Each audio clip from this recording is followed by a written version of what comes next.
feeling colder because of that wind. The wind and the showers all tend to fade a little through Friday evening, so many places again becoming dry and clear, and it will turn frosty, certainly across Scotland, parts of northern England as we head into the weekend. Further west, though, the cloud is gathering, and we'll see more rain pushing back into Northern Ireland initially, then into western Scotland during Saturday morning, and also rain then creeping into western parts of England and Wales before Saturday lunchtime. The easternmost parts of England stay largely dry through Saturday, but it will cloud over and it will feel cold here after that frosty start. Slowly but surely, as the rain arrives elsewhere, it'll start to turn milder. A milder day for all on Sunday, but a predominantly cloudy day with some rain and the winds picking up once more, particularly so on Sunday night. Canary Islands sponsors the weather.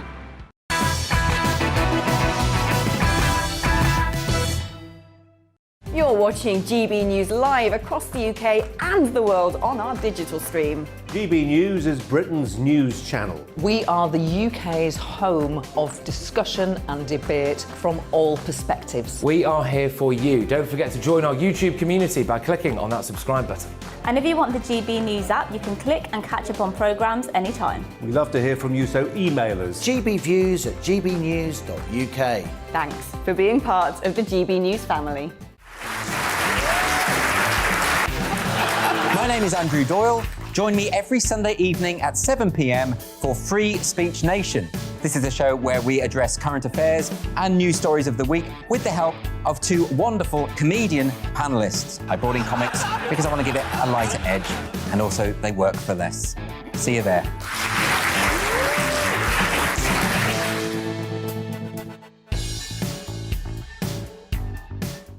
Join my show Farage, 7 p.m. till 8 p.m. Monday through Thursday, and there you will get opinion, analysis, debate, and I'll cover stories that nobody else dares to touch. And then for the last 15 minutes, talking pints. We're over a drink.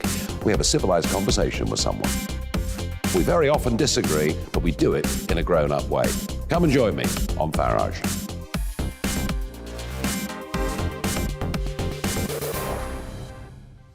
I'm Colin Brazier. I've reported from more than 70 countries around the world, covered wars from Afghanistan to Iraq, from Lebanon to the Balkans. I'm trying to bring that experience, that feel for events, to the studio. And something else, I'm ready to give an opinion. Today's stories with a spark. Brazier from 8 p.m. weekdays on GB News.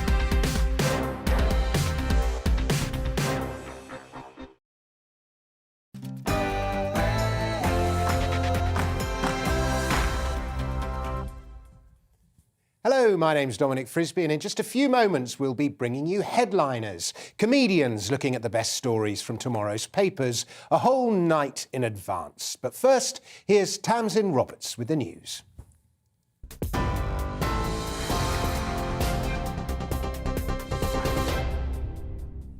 Dominic, thank you. The top stories this hour. The Prime Minister's senior aide gave awards at an alleged Downing Street Christmas party last year, GB News understands. Sources say Jack Doyle, currently Boris Johnson's Director of Communications, handed out prizes as part of an event at Number 10. It's reported he addressed up to 50 people who were in attendance during lockdown. GB News also understands that former senior advisor James Slack was present. He left the government in March of this year to become Deputy Editor-in-Chief of the Sun newspaper. It comes after a leaked video showing staff laughing and joking about an alleged party. Meanwhile, Boris Johnson is facing a revolt from Tory backbenchers who are questioning the government's credibility in enforcing England's Plan B COVID rules. New restrictions include extending mandatory masks to indoor public venues such as cinemas and theatres, whilst guidance to work from home where possible will return on Monday. Mr Johnson has denied bringing forward announcements to divert attention from the row. And Public Health Scotland is urging people not to attend Christmas parties. In a tweet, it says, given the rise of coronavirus outbreaks linked to Christmas celebrations, people should defer parties. PHS Medical Director Dr Nick Finn said by postponing some plans, we can help protect ourselves and our loved ones. Police have disrupted 7 late-stage terror attacks in the UK since the start of the coronavirus pandemic. Counter-terrorism policing say the latest figures take the total number of foiled terrorism plots in the last 4 years to 32. They're also calling on people to remain vigilant over the festive period. Boris Johnson is facing renewed questions into a donation used to pay for the redecoration of his Downing Street flat. It comes after the Conservative Party was fined almost £18,000 by the Electoral Commission. It says the Tories failed to accurately report a donation and keep a proper accounting record. A party spokesperson said they were considering an appeal. The Scottish Finance Secretary has confirmed income tax rates will stay the same next year. Kate Forbes announced the freeze during the budget at Holyrood this afternoon. Other measures include an increase in the minimum wage for public sector staff to £10.50 per hour. It's the first budget to be put forward jointly by the SNP and Scottish Greens. Well, you're right up to date. Now it's back to Dominic and Headliners.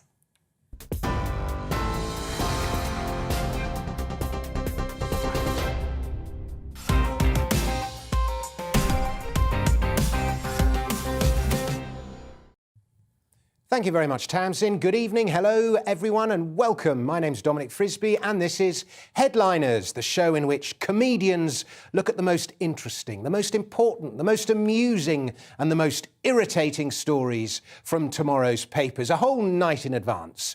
Who reads the papers anymore, you might say? Well, people do, politicians do, and we do, so that you don't have to. And before I introduce tonight's comedians, we start with a rundown of tomorrow's headlines. And first up is the Mail, which has Tories Plan B mutiny, but baby girl gives Boris something to celebrate. On to the Telegraph. How good is it to see Boris Johnson's flat back in the news? The Telegraph has Lord Geit on the brink of quitting over PM's flat. It's always the advisers, the monkeys that get the chop, never the organ grinder. The Independent has Sienna Miller reveals living nightmare brought on by phone hacking scandal. Sienna Miller looking like a young Wendy Richards in that photo. And also calls for fresh probe into PM's flat refurbishment. The Guardian has Boris flat story 2, Johnson accused of misleading watchdog over flat redecoration. Johnson, misleading? There's also a picture of the very photogenic Sienna Miller. The FT has, and deep breath here, Treasury rebuff business chiefs appeal for extra aid during curbs.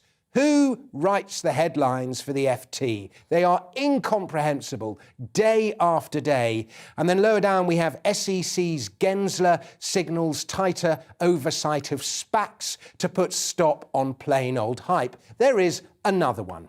And in the corner, there's a little Bitcoin story as Bitcoin miners sidestep China ban as output soars. The network is stronger than ever. Bitcoin has more than survived the China ban. And the story proved to be FUD, I'm delighted to say. The Metro has mum's the word. We'll have more on that in a moment, but that's the PM getting out of the firing line. The Times has poll blow for Tories as trust in Johnson falls, I'm not surprised, along with a picture of a haughty-looking camel and a vicar who are starring in the Christmas Eve service at Salisbury Cathedral. The Eye has Tory leaders contenders circle as PM in peril. The expression flies around you-know-what springs to mind. The Sun has WFP, how to get round new COVID rules, working from pub, lol. The Star has a picture of Julie Andrews with Boris Johnson's head and the headline, The tills are alive with the sound of music. This is the story that you don't have to wear masks in shops if you're singing. Whoever writes the headlines for The Star should get the gig at the FT.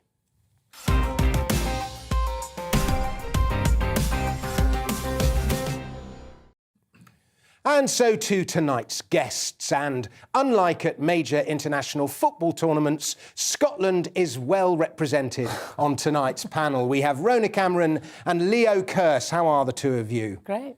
Very good. What have you done today, Rona? Have you had a good day? Never have a good day, but I made some Italian soup. And I walked my dog on Hampstead Heath, had a nice conversation with a stranger and supplied my neighbour Frank with a bicycle pump. That's pretty good. Can you compete with that, Leo? I also went dogging. No, I spent the day curled up with my fiancée, can't say girlfriend anymore, my fiancée, and yeah, it was great. I mean, we had to be inside because we're in the UK, so it's 3 degrees and raining outside. I don't know how you can brave it. If we're in a sunny country, we could have gone and played tennis or something, but we're not, so we had to stay in and watch Netflix. Well, everyone still wants to come here, Leo. Yeah, for some reason. We should tell them how rubbish it is. Well, we need worse PR is what we need.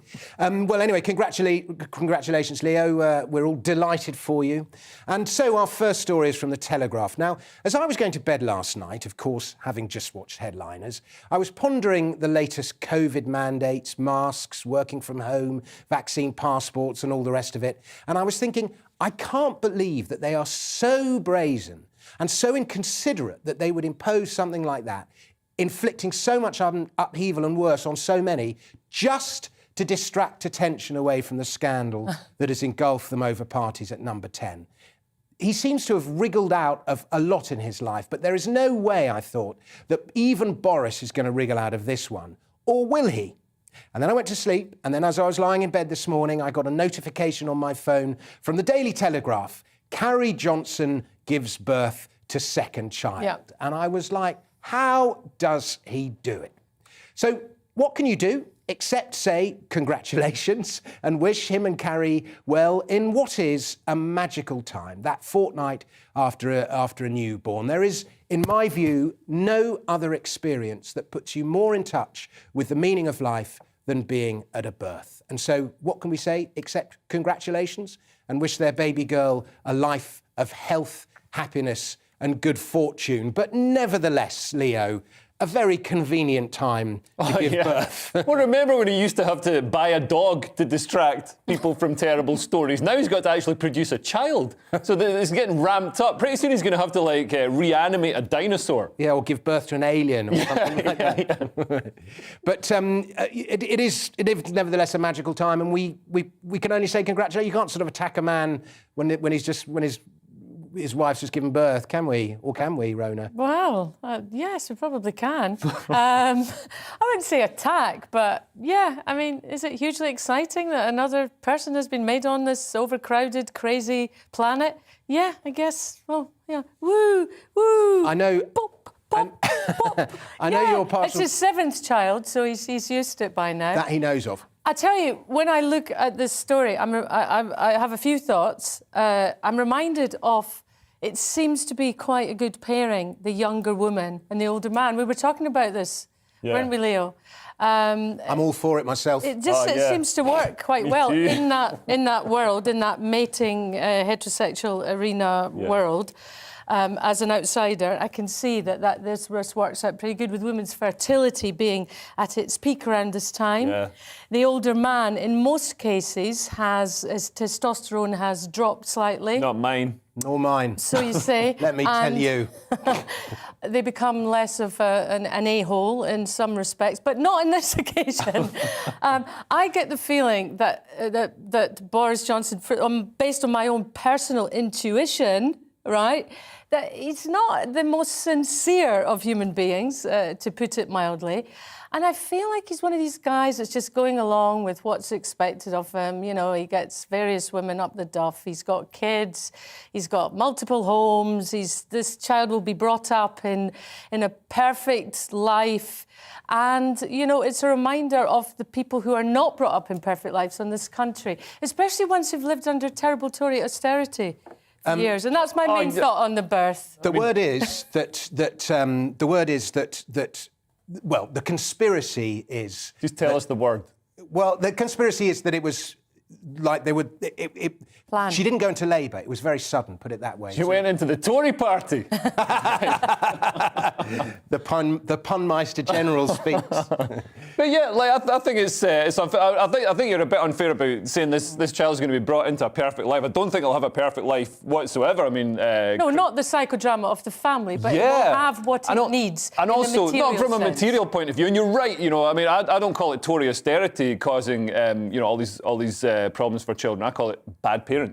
But I don't think the government should be responsible for every parent. I mean, that's me saying that before. No, I don't agree. I agree. I don't think the government should be. But you have to acknowledge the fact that the society you live in, the area you live in, the school you go to, the healthcare you have, is dependent also on wealth and prosperity and economy. And people from lower incomes. The best way to achieve wealth and prosperity is less government. And so to our next story from the Mail. It now appears that the party last year at number 10 during the Tier 2 lockdown was one of six bashes at Whitehall and number 10 in the run-up to Christmas. Raucous leaving do's, rat-arsed officials, excuse me, Ofcom, copious amounts of wine, a quiz night, Secret Santa, festive jumpers, festive hats, loud music, dancing, a broken door, perhaps most scandalously of all, camembert cheese and crusty baguettes. Oh, my God. That's what my ex used to call me. But my personal favourite is the Dom's Gone bash in number 10. This is in the Mail, by the way, the story. This is why they're providing so much detail. But the Dom's Gone bash in number 10 after Cummings unceremoniously walked out of Downing Street carrying a cardboard box.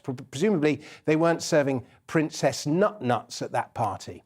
There were numerous parties in the number 10 flat, apparently. Carriers addicted to them, said a source. I mean, it's like Ayia Napa at number 10 by the looks of things. Ibiza is for lightweights. What can I say? We all like to have a jolly, but if you make the rules, don't break the rules. It's not that you're having fun that's so irksome, it's that you told other people not to. In some cases, people have been arrested for doing what you did. Rank hypocrisy. Now, there are times when I wish I had a Scottish accent. No, you don't. And one of those times is this, when you say the words rank hypocrisy. Can you say the words rank hypocrisy in your best Scottish? Of course, and it's becoming a phrase that's becoming more popular in Scotland with the SNP's government. Rank hypocrisy. No, but you've got to give it a rank hypocrisy. Don't tell me how to speak Scottish, Dominic. I think I should know. Can you roll your R and give me a rank? We're not proper Scottish, are we? We're Londoners, sort of Scottish. Oh, yeah. You've been diluted. Rank hypocrisy. Rank hypocrisy. Oh, you'll be bringing your rank hypocrisy. Yeah, no, this story. Oh, my God. You're absolutely bang on the money. The people who made the rules don't follow the rules. Cummings drove to Durham. Hancock groped his colleague Neil Ferguson, the guy who's all like, oh my God, we've all got to panic, the sky's falling in, there's this mild flu going. So he had a full-blown affair with Antonio Stats. I think he can only date women who are named after his profession. That was very dodgy, wasn't it? And now these parties, honestly, if the people who make the rules aren't following the rules, like, how is anybody going to follow the rules now? Like, bringing in new rules? I wasn't even following the old rules. They're bringing in new rules now. Anyone following the rules now is basically the sort of person who, like, ejects a USB stick before they pull it out. Rona, are you a rule follower or are you a rule breaker? Well, it depends. Part of me is surprisingly conformist. But that's enough about my sex life. You said that with a sort of glint. Yes, that's right. Surprisingly conformist. Yes, and you just talked over me saying sex life, so, you know, that was what I was trying to make a little light remark about. I was encouraging you. No, listen, but what about the Scottish woman? What's her name? The health... She resigned. Scotland's got a health minister. Yeah, she resigned. I can't remember the Actually, position. Hamza's the health minister. No, during the pandemic. Oh, right, the woman who went to the health advisor, she went to the second home. She had a second home and she got caught, and she resigned. Right. Yeah, oh, yeah, which is good. Although they behaved a bit. They are quite conformist. Yeah, the concept of the SNP, Scotland having a health minister, that's like, you know, oxymoronic. See, it's like the Catholic Church having a babysitting department. You know what I mean? I think that I am the judge of what rules I break. It's a difference. See, it's one rule for me. It's another rule for other people. I think most people are stupid, so they need quite a lot of rules. So I don't need rules because, you know, I'm obviously more intelligent than most people on an emotional level, not on an academic level, clearly. Isn't that just what everybody thinks, though? Everybody thinks that they're smart and everybody else is wrong. That's the Dunning-Kruger effect. I think some things are very important that you adhere to, obviously. I think being courteous is important. I think that's something that's lost in life. And I think to adhere to a certain amount of courtesy, the certain protocol, I think is important to keep up. She's aiming that at you, Dominic. But in terms of COVID, I mean, I don't think it's too much to ask people to basically wear a mask, okay, and to keep a little bit of distance, right, and to do some lateral flow testing if they're going places. I don't think it's too much to ask that. I don't think it's right that people should be made to have vaccines. In the beginning, I reluctantly went for my vaccine. But I think there's a lot of cause for concern to put that stuff in your body. So people have a right to choose, unless they're working with the vulnerable. OK, we're going to go to the Express next. And this is the medical dictatorship of New Zealand. It's going to ban the sale of cigarettes completely. This is you again, Leo. This is me again, yeah. So, I mean, it wasn't me that brought in this rule. So New Zealand, basically, this is in the Express. The government... So it must be true. So it must be true. The government has been... No, I love the Express. They sometimes put my face in articles saying I'm slamming things. The government has been warned against banning smoking after New Zealand announced new restrictions that will stop young people from ever buying cigarettes. I mean, stop young people from ever buying cigarettes in shops. They'll still be able to buy them from men in the pub or on the internet or various other places where you can easily access cigarettes. Because this is the thing, prohibition never works. People haven't learned anything from the war on drugs. It doesn't work. It's going to drive the black market, so it'll drive illegal imports of cigarettes, although New Zealand is getting around this by completely shutting down immigration. So I don't know why New Zealand is held up as this sort of woke left-wing government when they have absolute, like, the ultimate Tommy Robinson, border system where nobody can get in whatsoever.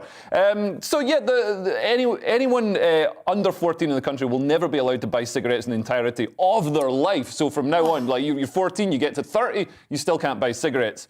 And it's just going to drive. It's going to drive two things. It's going to drive illegal cigarettes, so imported cigarettes or ones that are made completely deregulated on the black market, made by criminal gangs, which could contain anything, could be rolled up bits of carpet with asbestos filters, and it's also going to drive vaping, which just vaping. It might be healthier, but you look terrible. I can't talk about vaping without swearing a lot, so I'm trying to hold back. But when I see a young person vaping, I mean, anyone vaping is pathetic. Smoke or don't smoke, don't vape, right? But when I see a young person vaping, I want to slap them about the head. And you know why vaping. But you know why they've brought in vaping? It's to get everybody used to sucking on robot penises. Yeah. For when they take over. Absolutely. What happened to the once great nation of New Zealand? Was it great? Well, it was always very kind of free and libertarian and all the... Yes. I think that's a myth about the Antipodes. It is a myth. It is a myth. I spent a bit of time in New Zealand. I had a New Zealand... Oh, don't even go there. Love her for a while. And what a mistake that was. I went over there and, it's not as kind of cool and laid back. Sort of, it's like the Canada-America thing. There's a bit of rivalry between New Zealand and Australia. They're meant to be a bit deep in New Zealand, The piano was filmed there and everything, And, but it's actually got a lot of problems with gun violence, domestic violence. There's a lot of problems with racism, and it's a very authoritarian place. Property law is really complex, and the same in Australia. Like in Australia, it's seen everything's everybody's chilled out and relaxing. Yeah, the people kind of are, but the government and the police are super strict. My experience of Australia was that whereas over here we're really cynical about the state, over there they still respect it. Right. I guess because it's a young country. Anyway, we're going to take a break now. First it's the weather, then ads, and then part 2. Don't go anywhere. It's time to remind ourselves there's always another winter. Canary Islands sponsors the weather. Good evening. Many of us having a fairly wet end to the day, but tomorrow a bright and breezy kind of day, but there will be showers, particularly in the west, and a pretty cold feel as well with that breeze picking up. At the moment we've got low pressure to the northwest, but this weather front is slicing its way across the country, bringing outbreaks of rain and particularly some heavy bursts across the Midlands, East Anglia and the southeast in the next few hours. It does all tend to scoot out into the North Sea through the early hours, so things becoming drier in the east. But further west there will be showers, those showers of snow over the Scottish mountains, but at low levels hail is likely and the showers could be pretty lively. As the wet weather clears away and skies stay clear across Scotland for longest, there could be a touch of frost here, which might mean it's a little icy first thing on Friday morning.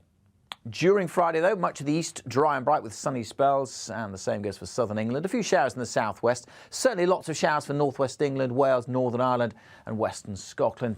heavy showers, rain at low levels, yes, some snow over the Scottish hills, but as I said, hail and thunder likely in those showers as well. They'll zip through on the breeze, and that breeze will make it feel chilly. Temperatures close to average, but feeling colder because of that wind.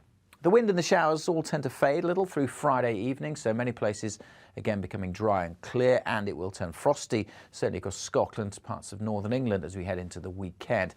Further west, though, the cloud is gathering, and we'll see more rain pushing back into Northern Ireland initially, then into western Scotland during Saturday morning, and also rain then creeping into western parts of England and Wales before Saturday lunchtime. The easternmost parts of England stay largely dry through Saturday, but it will cloud over and it will feel cold here after that frosty start. Slowly but surely, as the rain arrives elsewhere, it'll start to turn milder. A milder day for all on Sunday, but a predominantly cloudy day with some rain and the winds picking up once more, particularly so on Sunday night. Canary Islands sponsors the weather.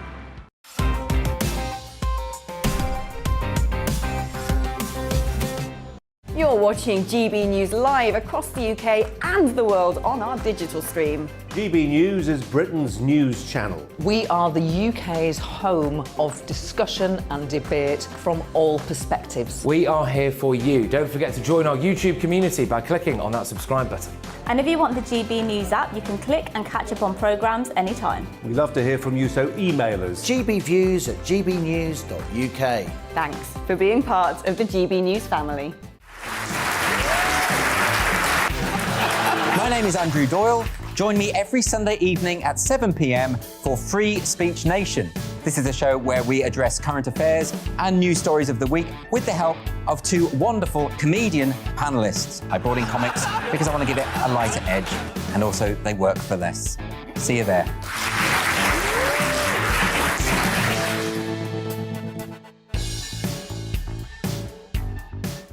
Join my show Farage, 7 p.m. till 8 p.m. Monday through Thursday, and there you will get opinion, analysis, debate, and I'll cover stories that nobody else dares to touch. And then for the last 15 minutes, talking pints. We're over a drink. We have a civilised conversation with someone. We very often disagree, but we do it in a grown-up way. Come and join me on Farage.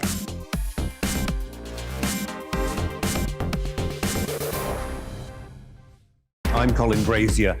I've reported from more than 70 countries around the world, covered wars from Afghanistan to Iraq, from Lebanon to the Balkans. I'm trying to bring that experience, that feel for events, to the studio. And something else, I'm ready to give an opinion. Today's stories with a spark. Brazier from 8 p.m. weekdays on GB News.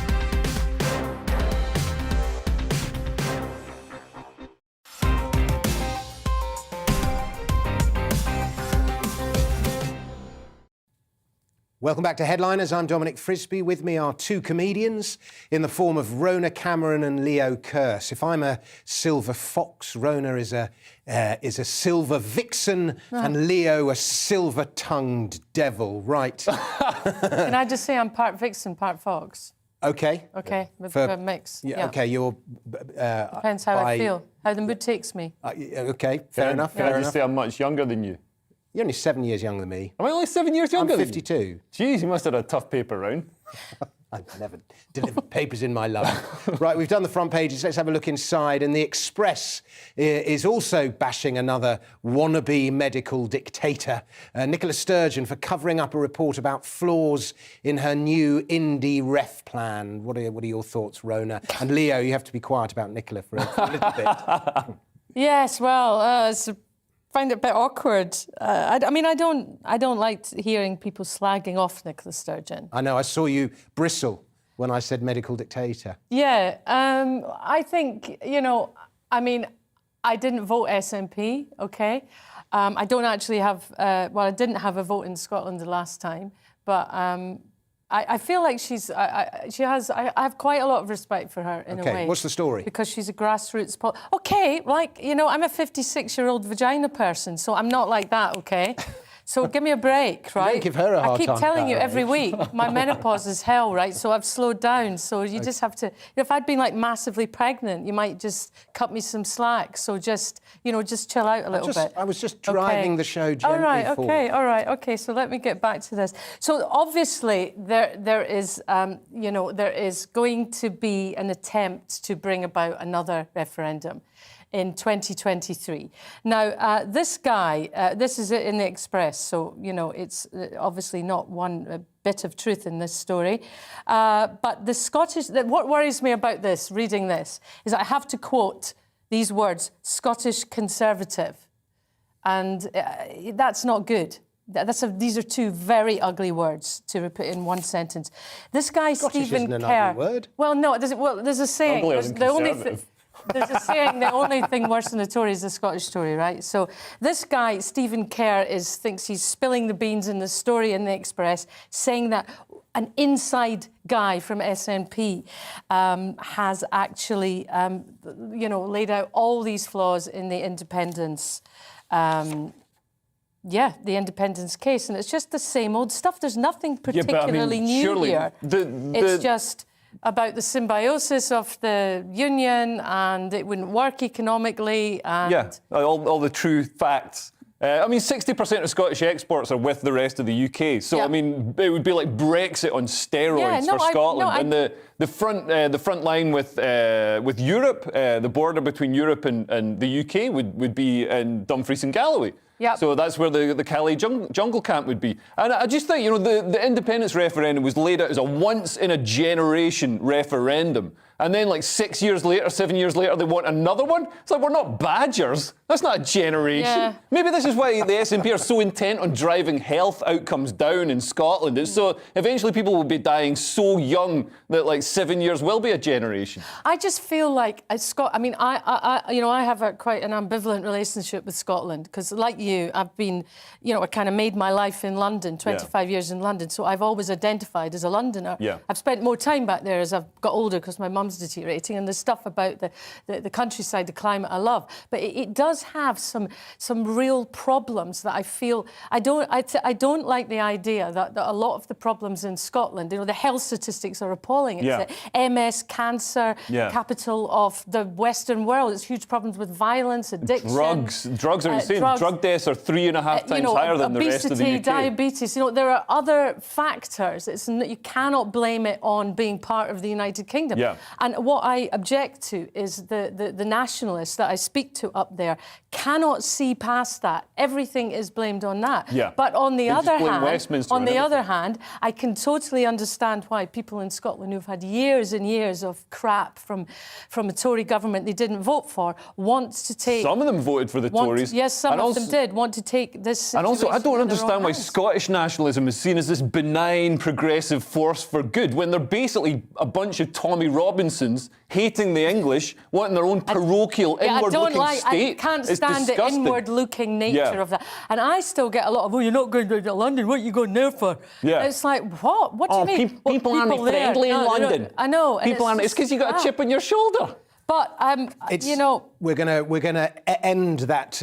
I rather enjoyed that discussion. I had was viewing it with the sort of detachment of a psychopath, but I rather liked it. Right. Well, the Mirror has a story about the Saginator. That's how he refers to himself, apparently. Leo. Really? He calls himself the Saginator. That's what I've been told. I hope he's wearing a silver posing pouch when he says that. That's amazing. So, basically the Health Secretary has hosed down speculation that Boris Johnson was considering the idea of mandatory vaccines. So Boris sort of hinted, he didn't say outright, but he hinted in his speech yesterday that vaccines might become mandatory, and Mr Javid today branded mandatory jabs as unethical, except for NHS and care home staff, where he's pushed them through as a condition of the job. Which I'm not sure if that's if we want to be pushing people out of those roles at the moment. I mean, because care staff, quite often you've got a relationship with that person. That person's doing your intimate washing and stuff. So then for them to get fired and taken out at a time when it's difficult to get staff doesn't make sense to me.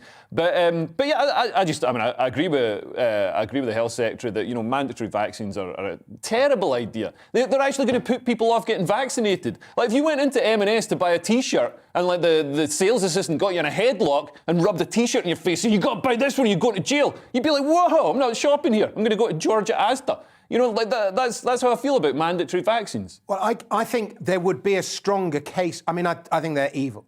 And, you know, my body, my choice and all of that. But there would be a stronger case for them if the evidence of the efficacy of the vaccine was overwhelming. Yeah. But it isn't. So especially there is the new variant. Yeah, well, exactly. So, you know... I don't know. I just feel I'm missing something here. I mean, yeah, what do you mean?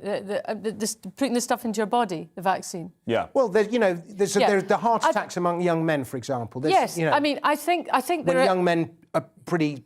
Yeah. COVID doesn't really affect them. I got a private COVID antibodies test recently. I think if you can afford it, it's very cheap. It's only about 100 quid, you know, then check out your antibodies, you know. I would like to wait to get my booster when they inevitably bring out a new booster with for the Omicron in January. I don't want double boosters. Yeah, I mean, why do you need a vaccine? I think kids should... Well, no, that's not the case, because there are people who've also been really ill who've had it again. But if you've got natural immunity, why do you need a vaccine? Well, I think that's the same with children. I agree with that. I think kids should have been allowed to get it. I think that would have been quite a healthy thing, personally. And it's a real shame they don't get it harsher. Naturally, I think. I hate seeing all these like happy children avoiding the COVID. But no, I don't think mandatory is a good idea. We've got the Independent next and a story that's going to ruffle some feathers: bird flu, and who better to cover this than our resident expert on bird flu, Rona Cameron? Yes, I've been studying bird flu for the last few years. I know that. I know some people have written novels during the lockdown, but I decided to study bird flu. I've always had an interest in this subject, but it was the lockdown that really intensified my interest in this. And I'm pleased to bring you my findings. It's bad news, I'm afraid. According to the Independent, so it must be true, I say that without sarcasm, 38 premises, which is the biggest amount ever, including farms, bird sanctuaries, are currently infected with a new strain of bird flu. OK? Mandatory vaccines for birds? That's right. Masks. Tens of thousands of farmed birds have already been culled, and the current number of confirmed infected premises is the largest ever.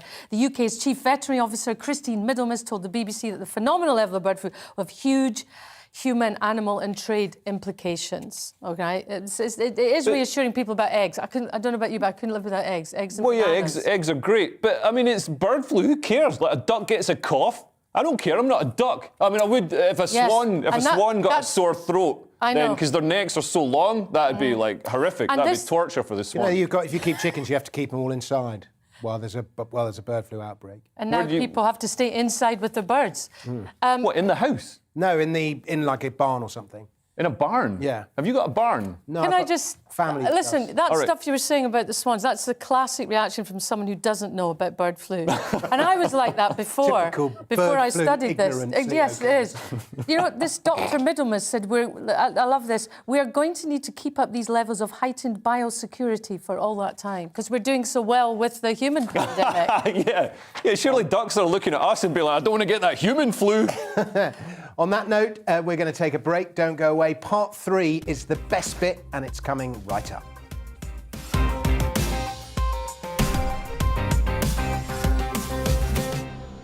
You're watching GB News live across the UK and the world on our digital stream. GB News is Britain's news channel. We are the UK's home of discussion and debate from all perspectives. We are here for you. Don't forget to join our YouTube community by clicking on that subscribe button. And if you want the GB News app, you can click and catch up on programmes anytime. We love to hear from you, so email us. gbviews@gbnews.uk. Thanks for being part of the GB News family. My name is Andrew Doyle. Join me every Sunday evening at 7 p.m. for Free Speech Nation. This is a show where we address current affairs and news stories of the week with the help of 2 wonderful comedian panellists. I brought in comics because I want to give it a lighter edge, and also they work for less. See you there.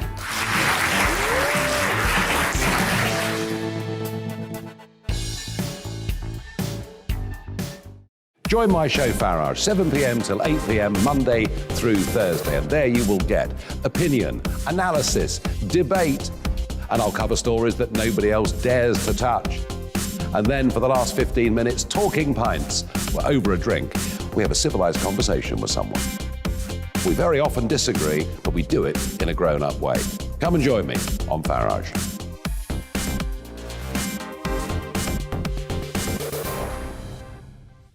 I'm Colin Brazier. I've reported from more than 70 countries around the world, covered wars from Afghanistan to Iraq, from Lebanon to the Balkans. I'm trying to bring that experience, that feel for events, to the studio. And something else. I'm ready to give an opinion. Today's stories with a spark. Brazier from 8 p.m. weekdays on GB News.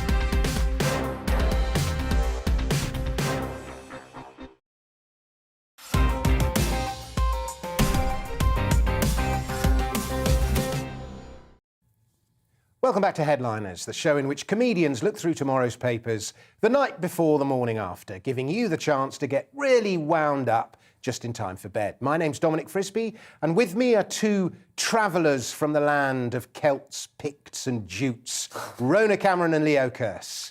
Next up, it is the sun and gunfire on a family-friendly beach at Mexican resort Cancun. Leo, you're in charge of weapons. Yeah, I mean, my dad's a gunsmith, so I should be. So yeah. And I like I'm from the land of Celts and Picts and Jutes. I live in Chiswick. But yeah, so this is in the sun, so it's basically... gone downhill. There's been I mean, that's why you moved out.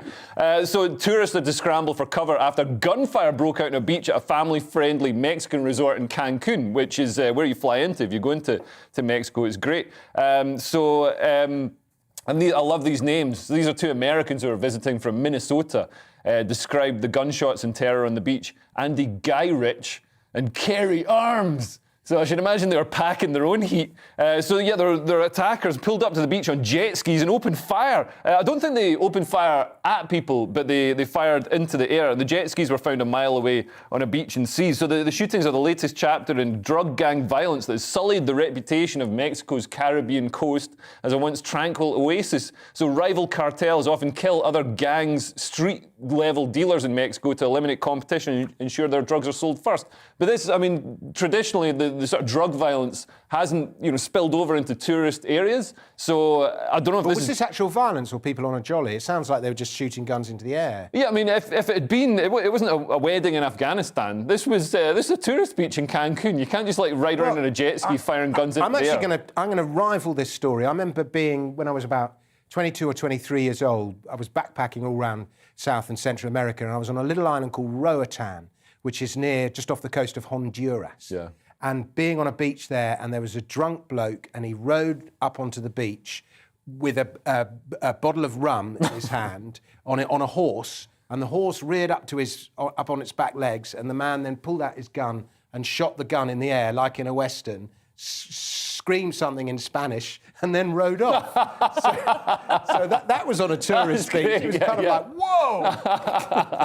But that's fun. Doing it on a horse is fun. Yeah. Doing it on jet skis is not fun for some reason. So we do not approve. Mexico, are you listening?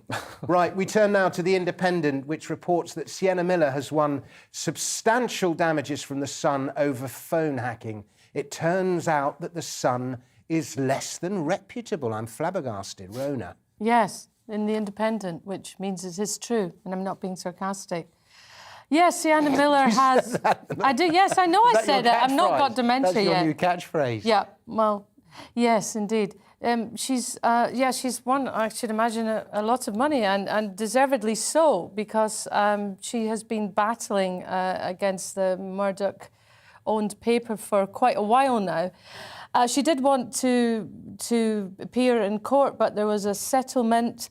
And the main thing about the distressing details of this is that the Sun obtained medical records of Sienna Miller's pregnancy through illegal means, okay? And that the then editor, Rebecca Brooks, quite a sinister character, I felt, knew that she was going to be a mother before Sienna's actual friends and loved ones did. Whoa. So I think it's worth reading out what Sienna Miller said. I rather like what she said. She said, I wanted to expose the criminality that runs through the heart of this corporation, a criminality demonstrated clearly and irrevocably by the evidence which I've seen. I wanted to share news groups' secrets just as they shared mine. Unfortunately, that legal recourse is not available to me or anyone who does not have countless millions of pounds to spend in the pursuit of justice. Such is our world, until someone comes along who can confront the Murdochs' endless means. All that I have left are these words, and they are the truth. I thought that was a very good speech. I think on the other hand, it's a difficult one because we've got to balance, celebrities' right to privacy with the public interest in seeing nude pictures of them. Yes. Well, it's a difficult one. It is. But can I just say, of course, that it's okay to have a lot of money. Many people have a lot of money. Ideally, you would do something useful with this money. But if you use money, power and influence to cause harm, that's really psychopathic behaviour. On that note, our next story comes from The Guardian. And Leo, perhaps you can explain how it has been ruled that a man who slipped and broke his back while working from home was commuting. We shouldn't laugh, he broke his back, but yeah, this is in The Guardian.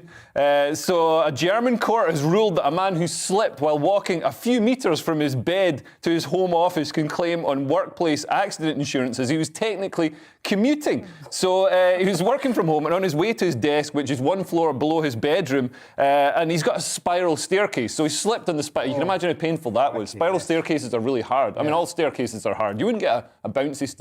That would be quite hard to impossible. slip down as well because it's so tight and spiraling. Yeah, that's why you break your back. Yeah, jagged and hard and... Yeah, so I mean, I guess so many more people are working from home. We're going to see more sort of workplace rules being applied to the home, and I bet there's a growing industry in sort of assessments for workplace appropriateness and safety and all that sort of stuff. But it's great news for anybody on furlough who wants the lazy gravy train to continue. You can now slip and fall at home, break a few discs, and then get some more money from your employer and then sit and watch more Netflix. I don't know, having a spiral staircase seems like, unless you're in a lighthouse or something, it seems like... I think they are really cool. I'd love a spiral staircase, but I would not like to slip on one. They look dangerous. They are dangerous. I lived on a boat, on a barge for a bit, and they had a spiral staircase. You've really lived a life. I've lived a surprisingly interesting life for someone so clean-cut. Right, we're going to go to the next... story, which is, unless you have got a comment on back-breaking and spiral staircases. Not really. I prefer a sweeping grand staircase to a spiral. It's a bit cramped. Yeah, I think I'm with you. Can't get your step properly. You can't get into your... Yeah. You could have a leisurely roll down it. Yeah, you wouldn't break anything. Right. Yeah, and then you can sort of open up a musical. Just land like a ballerina. It's The Telegraph next, and an Italian bear has been banished to the woods on picnic-related business, presumably. He's surely packed the necessities. Ha ha ha, Rona. Yes. This is one of these sort of cutie sort of little stories that distract from the fact that we're heading towards a world where young people canoe through the city and grow microprotein out of a window box. Yep. This is about a bear in Italy that was frequenting beautiful bakeries and raiding it, addicted to the sugar. Eventually, this bear was tranquilised and removed by helicopter, far from temptation. You could maybe do that with some very gluttonous people. So addicted to the sugar in the bakery. The sweet-toothed bear named, is that Juan Carrito? Juan Carrito. Yeah. But now he's going to be addicted to helicopter rides. That's right. Well, this is a spiralling addiction. Yeah. It starts with the sugar and then it's the buzz from the helicopter. And Abruzzo region, it became a social media celebrity after breaking into a pasticceria, capiche, and gorging on cakes and pastries. He was lured with bait. What bait? I guess more cakes. More I bet cakes. it was cakes. Yeah. Tranquilised and flown, and he had become too confident around people, and his raids became a potential risk to people. I've got an interesting biscuit story. Go on. You know penguins, the biscuit. Yes. They're bourbons covered in chocolate, and if you scrape off the chocolate, it says bourbon on the biscuit. Kidding. I'm not joking. I'm sorry. Are they made by the same company? That is a revelation. Did they buy in the...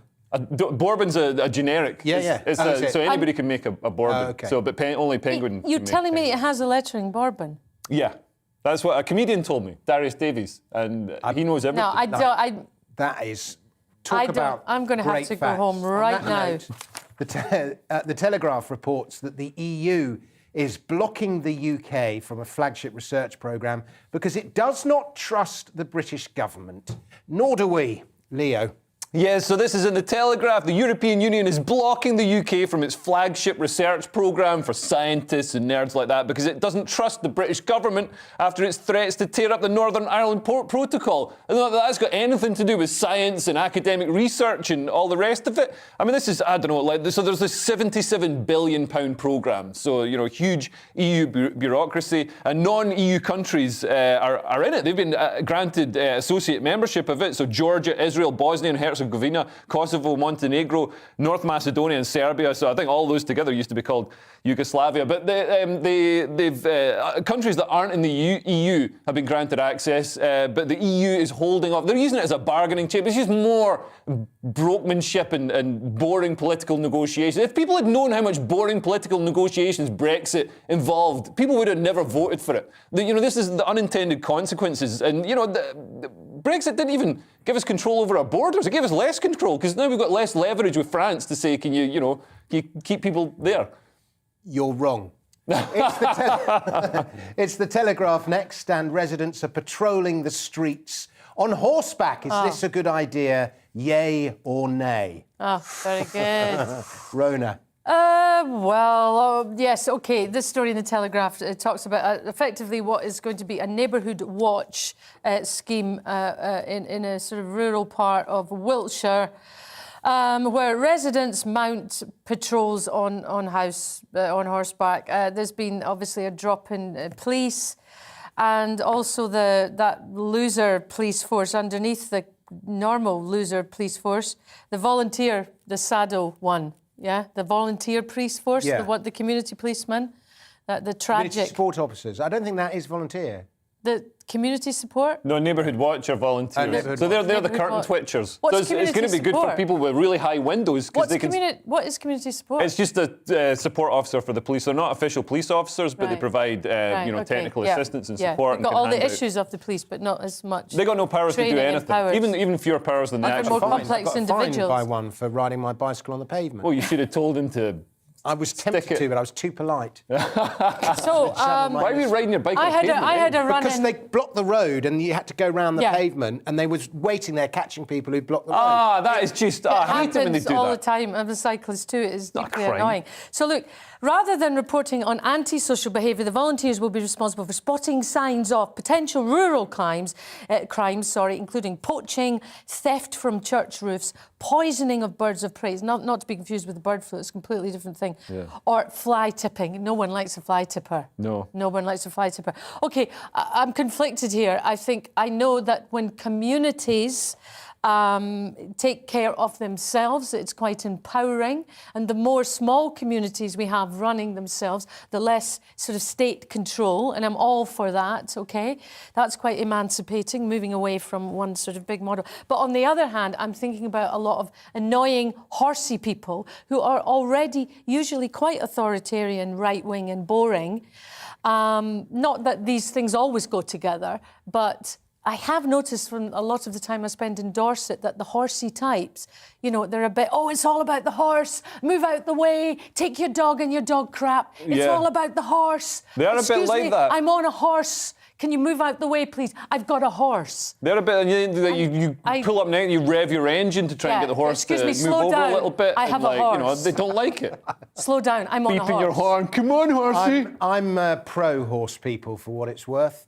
Right, it's the Daily Star now, and a beer made from cockroach-like insects that lurk in water and bite human toes. How hipster can you get, Leo? Well, this is probably a bit too hipster for even hipsters. So this is a beer made from, like you've said, made from cockroach, massive cockroach-like creatures found in the Far East. It's called Insect Sour, and it carries the unique fruity scent of pheromones from the male Taiwanese giant water bug. We're told that because of food shortages, these things are 4 inches long, by the way, so that's, I know you know how long that is. That's quite a large beetle. And it's half the length of my... Yeah, correct. Yeah, it's insect sour, or conchu sour in Japanese, is the latest bug-based drink to come out of the Far East. I mean, it still sounds better than Brewdog, and it sounds better than most beer these days. What is it with beer these days? Everything's like all these IPAs. There's too much flavour. Remember when it's because beer's crafted now. Remember when they just made it? They made it, it tasted like beer, it tasted delicious. Now they craft it and it tastes like Domestos mixed with a bunch of flour. What do you think the best pint in the world is? Timothy Taylor Landlord. What do you think yours Timothy is? Taylor Landlord? No, just like a pint, probably a pint of Baileys. I don't drink anymore, but mine was always Carlsberg. I just like a nice European strength. Baileys? Baileys is delicious. You can't have a pint of it. You can. Baileys is like the spirit. It's got a lot of it's like a... It's got lots of sugar, so it's like a pre-workout. Sugar, it's got protein from the milk, so it's got all your major food groups covered. Okay, well... They do... Have you been out east? Like in Bangkok, you'll go in the markets in Bangkok, they do have these sort of I've only had the one night full of in Bangkok. insects and people... And, you know, it is normal to eat insects out there. And they're saying we're going to start eating insects more in this country, maybe processed and reformed. Because, out I'll in be Bangkok, dead by then. you can eat, before you die, you can eat a cockroach. That's something to look forward to. But, yeah, in Bangkok, you get the actual whole cockroaches and stuff. I never had them. I had the locusts, which were actually quite tasty. Yeah. Deep fried. Right, The Independent has a story saying twice as many terror suspects are white as Asian, new figures show, and a record number of children, which doesn't surprise me if you've ever been to a soft play area. It's terrifying. Rona, it's in The Independent? Yes, right. So it's a reputable source of journalism here that we're dealing with. So, changes reflect increased targeting of young suspected right-wing terrorists operating online. Here are some more figures, OK? Released by the Home Office on Thursday show that 25 under-18s were arrested, 17 suspects aged 18 to 20 and 16 aged 20 to 24. In the same period, 6 children were charged with a terror-related offence and 3 were convicted. I don't know what happened to getting a young person's work visa and going to some country and selling mass-produced oil paintings door to door whilst drinking heavily and sleeping with everyone that crossed your path? I mean, what's the world coming to? It is. What is the world coming to? Well, I find stories like this misrepresent the figures. I see this in The Guardian a lot as well. So they say like twice as many terror suspects are white or as Asians. They're saying, there's this huge rise in right-wing white extremism. It's official. And it's ridiculous. The UK is 86% white. So you'd expect white people to be represented, but only 54% of these arrests were white people. So white people are actually underrepresented. 8% of the UK is Asian, and they accounted for 26% of arrests. So they're hugely overrepresented, and which is the truth of the figure. Yeah, and the key word is suspects. It's not actually the ones who, these are terrorists. Arrests. Oh, yes, they're suspects, but so they haven't actually carried out terrorist acts yet. Yeah. Oh, yeah, we try and catch them before they do the bombs. Yeah, no, but if you look at the ones who've actually carried out the actual crimes, then it's even worse. All right. Right, we've got 30 seconds left to do one more story, which is billionaire yachts. Oh, no. Have we got time to do one more story? Yeah, go on, billionaire yachts. Billionaire yachts. So there's a super yacht boom. This is in the Times as the wealthiest leave the pandemic in their wake. So lots of, there's more than 1,200 super yachts being built at the moment, up 25% year on year. And it's great to see the super rich spending their money on something fun instead of trying to cure hunger or something stupid like that. What I would say to the super rich on this occasion is beware of the jet skis. Yeah, and people shooting them. I think billionaire wealth went up by 50%. Just during the lockdown. That's what happens when the government prints lots of money. It flows into the people who know how to get money. OK, so there we go. Thank you very much for watching. Ladies and gents, it's been a real pleasure. Thank you very much to Leo Kearse and Rona Cameron, my 2 guests. We're going to be back with another show for you on Monday. I don't know who's hosting, but I'll see you then if it's me. Goodbye. It's time to remind ourselves there's always another winter. Canary Islands sponsors the weather. Good evening. Many of us having a fairly wet end to the day, but tomorrow a bright and breezy kind of day, but there will be showers, particularly in the west, and a pretty cold feel as well with that breeze picking up. At the moment we've got low pressure to the northwest, but this weather front is slicing its way across the country, bringing outbreaks of rain and particularly some heavy bursts across the Midlands, East Anglia and the southeast in the next few hours. It does all tend to scoot out into the North Sea through the early hours, so things becoming drier in the east. But further west there will be showers, those showers of snow over the Scottish mountains, but at low levels hail is likely and the showers could be pretty lively. As the wet weather clears away and skies stay clear across Scotland for longest, there could be a touch of frost here, which might mean it's a little icy first thing on Friday morning. During Friday, though, much of the east dry and bright with sunny spells, and the same goes for southern England. A few showers in the southwest. Certainly lots of showers for northwest England, Wales, Northern Ireland and western Scotland. Heavy showers, rain at low levels, yes, some snow over the Scottish hills, but as I said, hail and thunder likely in those showers as well. They'll zip through on the breeze, and that breeze will make it feel chilly. Temperatures close to average, but feeling colder because of that wind. The wind and the showers all tend to fade a little through Friday evening, so many places again becoming dry and clear, and it will turn